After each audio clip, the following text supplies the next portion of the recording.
প্রকৃতির টাউটার বাটপার একটা চিটার।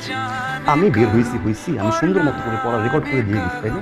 হ্যাঁ, দরকার আছে রুমে ঢোকা, আমি গুড নাইট বলে আসছি, লাইটটা সুন্দর মতো করে অফ করে দিয়ে আসছি, আমি এখান থেকে যাওয়ার সময় গেট লক করছি, আমি গেট দিয়েও বেরোই, আমি মই দিয়ে উপরে আসছি।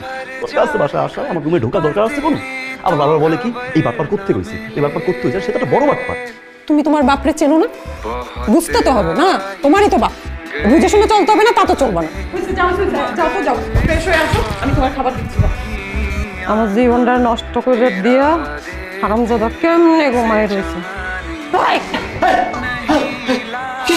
ঘুমায় রয়েছে তো আবার কি করবো? হ্যাঁ, আমার লাইফটারে নষ্ট করে দিয়ে ঘুমায় রয়েছো। হ্যাঁ, নষ্ট হয়ে গেছে, তুই তো মদ খেয়েছো। আমি তো নষ্ট হয়েছি ওই দিন যেদিন তুই আমারে বিয়ে করে এই জায়গা নিয়ে আসছিস। হ্যাঁ, তুই আমার এই জায়গাতে বিয়ে করে নিয়ে আসছিস, আবার তো নষ্ট হয়ে গেছে। মদ, গাঁজা, সিগারেট, যা মনে চায় তাই খবর।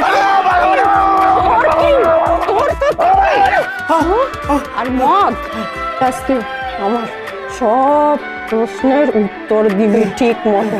তুই আমার বাপের কি কইছিলি না যে আমার তোর কাছে মানুষের কাছে আমার বিয়ে দিয়েছে কেন বিয়ে দিয়েছে না, আমি আব্বার গিয়ে বলছি আমি আপনার মেয়েকে বিয়ে করবো। আমি বুঝি ফিজুরা মুড়ি আমাকে বিয়ে দিছে। মিথ্যা কথা কর, সত্যি করে কর। তুই তাবিজ করছো আমার তুই আমার বাপের তাই না? কি করছো? সত্যি করে কর। তোমার আব্বা সামনে গিয়ে আমি তোমার আব্বা দুটো পা জোড়া দিয়ে হাও মগের কাছে রাজি হয়ে গেছে।